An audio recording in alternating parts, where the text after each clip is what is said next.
Hi guys, मैं आपकी प्यारी राइटर और नरेटर दीक्षा पांडे। ये मेरी दूसरी स्टोरी है क्योंकि पहली स्टोरी को आप लोगों ने ज़्यादा पसंद नहीं किया, तो मैं नेक्स्ट स्टोरी आप लोगों के लिए लेके आ रही हूँ। और ये स्टोरी थोड़ी इंटरेस्टिंग और अलग है, तो आप सभी का बहुत बहुत वेलकम है दीक्षा नॉवल स्टोरी पर। तो स्टार्ट करते हैं आज की स्टोरी। आज की हमारी स्टोरी का नाम है रूड प्रोफेसर की इनोसेंट वाइफी। आर्या एक नॉर्मल सी लड़की। इस दुनिया में उसका अपना कहने के लिए कुछ खास लोग नहीं थे। वह अपनी पढ़ाई के साथ साथ पार्ट टाइम जॉब भी करती थी ताकि वो अपना खर्चा निकाल सके, और अपने कॉलेज की फ़ीस वो खुद ही भरती थी। वो शांत स्वभाव की और ज़्यादा किसी से बातचीत नहीं करने वाली लड़की थी। कॉलेज में उसकी एक ही बेस्ट फ्रेंड थी जिसका नाम था रूही। दोनों की दोस्ती बहुत ही गहरी थी। रूही के घर वाले भी आर्या को बहुत ज़्यादा पसंद करते थे। 2 दिनों के बाद रूही की बर्थडे पार्टी थी, इसलिए रूही ने जिद करके आर्या को एक दिन पहले ही अपने घर में बुला लिया था। उसी दिन रूही का बड़ा भाई लंदन से पढ़ाई करके पूरी करके वापस आने वाला था। अर्नव सिंघानिया वह बहुत ही डिसिप्लिन्ड, कॉन्फिडेंट और बहुत ही स्ट्रिक्ट पर्सन था। उसे डरने और घबराने वाले लोग उसे सख्त चिढ़ थी। घर में सब उससे थोड़ा डरते थे और रूही भी उससे थोड़ा डरती थी। हालांकि वो रूही से बहुत प्यार करता था, पर फिर भी रूही को उससे डर लगता था।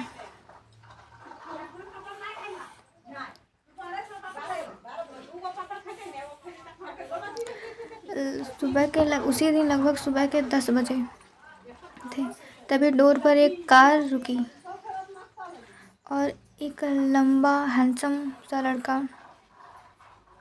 ब्लू जीन्स और वाइट टी शर्ट में घर के अंदर आया। घर वाले उससे बहुत प्यार से मिले, गले लगे। वो भी घर वालों से बहुत ही प्यार से मिला, गले लगा। रूही से भी गले लगा। उससे उसके पढ़ाई के बारे में पूछा।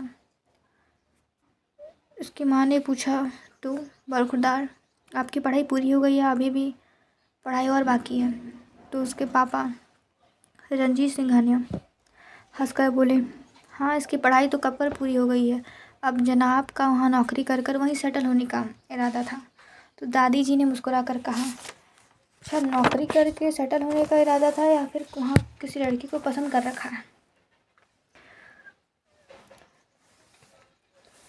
तो अर्नव मुस्कुराते हुए बोला, अरे दादी, आप ये कैसी बातें कर रही हैं? सबसे ज़्यादा तो खूबसूरत आप हैं। मैं आपको छोड़कर किसी और से शादी कैसे कर सकता हूँ? मगर अगर आप कहे तो आपसे ही शादी कर लूँ। दादी ने उसके गाल पर हल्का सा थपकी मारी, कहा, हट पागल, कुछ भी बोलता है। मैं तो तेरे लिए बहुत ही सुंदर सी दुल्हन लेकर आऊँगी।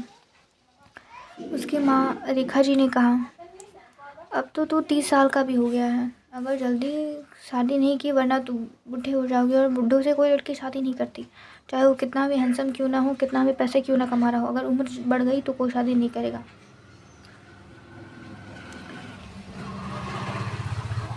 तो अर्नव ने कहा, अभी तो मुझे कुछ साल नौकरी करनी है, फिर शादी के बारे में सोचूंगा।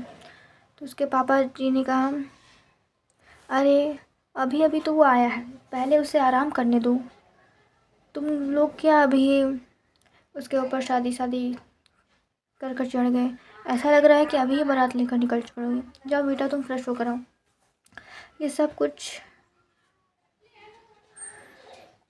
आर्या चुपचाप कोने में खड़े होकर देख रही थी। उसके 3-4 दिनों में के बाद एग्ज़ाम थे, इसलिए वो अपनी पढ़ाई में लगी हुई थी। वह ज़्यादा बाहर नहीं निकलती थी और घर वालों से भी ज़्यादा बात नहीं करती थी। हालांकि घर वाले उससे बहुत प्यार से बात करते थे, उससे बोलते थे बैठने को, पर वो ज़्यादा उनसे घुलती मिलती नहीं थी।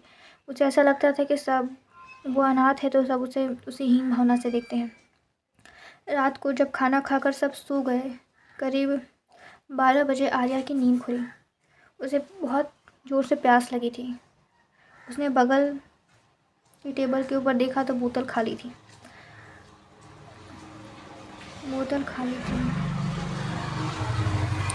वह रूही को जगाना नहीं चाहती थी क्योंकि रूही बहुत ही गहरी नींद में सो रही थी, इसलिए खुद ही चुपचाप नीचे की ओर चली गई। घर में हल्का अंधेरा था। जैसे ही वो किचन की तरफ गई, किसी बड़ी चीज से अचानक टकरा गई। वो घबराते हुए बोली, अरे यहाँ तो दीवार नहीं थी, पर अचानक यहाँ पर दीवार कहाँ से आ गई। तभी एक गंभीर आवाज़ आई, कौन है वहाँ? यह अर्णव था। उसकी आवाज़ सुनकर आर्या बुरी तरह डर गई और बिना कुछ बोले भागकर अपने रूम की ओर दौड़ पड़ी। अर्णव भी उसके पीछे पीछे आया, लेकिन वह उसे पकड़ नहीं पाया। उसने पूरे घर की लाइट ऑन की और हर घर के हर कोने कोने में देखा, पर उसे कोई नहीं दिखा। वो सोचा जो भी था लगता है भाग गया। फिर वो अपने रूम में चला गया, यह सोचकर कि सुबह देख जाएगा। इधर आर्या का दिल जोर जोर से धड़क रहा था। वह रूही के रूम में पहुंचकर हाँफने लगी। उसकी आवाज़ से रूही की नींद खुल गई। रूही ने पूछा, क्या हुआ? इतनी डरी हुई क्यों हो? आर्या घबराते हुए बोली, कुछ नहीं, मैं पानी पीने नीचे गई थी तो अंधेरे में किसी से टकरा गई। रूही मुस्कुराई और बोली, पगली, अगर डर लग रहा था तो मुझे जगाया क्यों नहीं? मुझे जगा लेती, मैं तुम्हारे साथ चलती। आर्या बोली, नहीं, मुझे लगा कि तुम सो रही हो, इसलिए परेशान नहीं करना चाहती थी मैं तुम्हें। रूही बोली, अच्छा सो जाओ, कुछ नहीं हुआ है। धीरे धीरे रूही फिर से सो गई, लेकिन आर्या को देर तक नींद नहीं आई। आखिरकार थककर उसकी भी आंखें लग गई। सुबह ही हल्की धूप खिड़की से अंदर आ रही थी। आर्या जल्दी से उठ गई। रात की घटना उसके बार बार याद आ रही थी। वह नहीं चाहती थी कि किसी को पता चले कि वो बहुत डरी हुई है, इसलिए वो उठकर जल्दी ही तैयार हो गई और नीचे हॉल में अर्णव पहले से बैठकर पेपर पढ़ रहा था। उसके फेस पर वही स्टिकनेस थी, लेकिन आज उसकी आंखों में कुछ अलग था, जैसे कि वो किसी को ढूंढ रहा है। तभी रूही आर्या का हाथ पकड़कर नीचे ले आई। रूही ने बोला, भैया, ये मेरी बेस्ट फ्रेंड है आर्या। रूही ने सिंपल स्माइल करते हुए कहा। अर्णव ने जैसे ही पहली बार दिन की रोशनी में आर्या को देखा, वह कुछ पल के लिए ठहर गया। सिंपल सलवार सूट में, बिना किसी बनावटी चेहरे के, बिना किसी मेकअप और एक्सपेंसिव चीज़ों के, हल्की सी झिझक, लेकिन आंखों में गहराई और सादगी। उसे लगा जैसे समय एक ही पल में थम गया हूँ। एक हाथ आर्या ने धीमे से कहा, हाय। अर्णव हल्की मुस्कान के साथ जवाब दिया, तो आप ही हैं वो जो रात को घर में घूम रही थी? आर्या का चेहरा लाल पड़ गया। वो मैं पानी लेने के लिए आई थी, गलती से आपसे टकरा गई। तो अर्णव ने कहा, नहीं, ऐसी कोई बात नहीं है। आप अगर डर गई थी तो आपको बोलना चाहिए था, या फिर आपको लाइट लेकर आना चाहिए था। हमारे घर में ऐसा कोई नहीं आता, आपको डरने की कोई बात नहीं है। यहाँ सब अपने ही हैं, और आप इतना झिझकी क्यों रहती हैं? आप कल ही घर ही पर थी ना? तो आर्या ने कहा, जी। तो फिर आप नीचे क्यों नहीं आई? मैं तो आपको मैं आज देख रहा हूँ, क्यों आपकी तबीयत खराब थी क्या?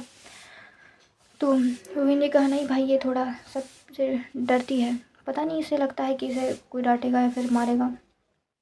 तो आर्या ने कहा, नहीं, ऐसी बात नहीं है, वो मेरे टेस्ट है ना, तो इसीलिए मैं थोड़ा अपनी पढ़ाई कर रही थी। तो रूही ने कहा, मेरे भी तो टेस्ट है। तो उसके पापा ने कहा, हाँ हाँ, तुम्हारे भी टेस्ट है, पर तुम्हारे टेस्ट में नंबर कितने आते हैं वो तो हमें पता ही है। और आर्या मेहनत करती है तब उसके इतने अच्छे मार्क्स आते हैं, वरना अगर तुम्हारी तरह वो भी घूमती रहे फिरती रहे तो उसके भी नंबर तुम्हारी तरह ही आएंगे। पढ़ ही रही होगी, तुम लोग क्या खामखा बेचारे को परेशान कर रहे हो। वो तो पहले से इतनी डरी हुई है और हमसे डर कर रहती है और तुम लोग उसे परेशान कर रहे हो। चलो चुपचाप नाश्ता करो।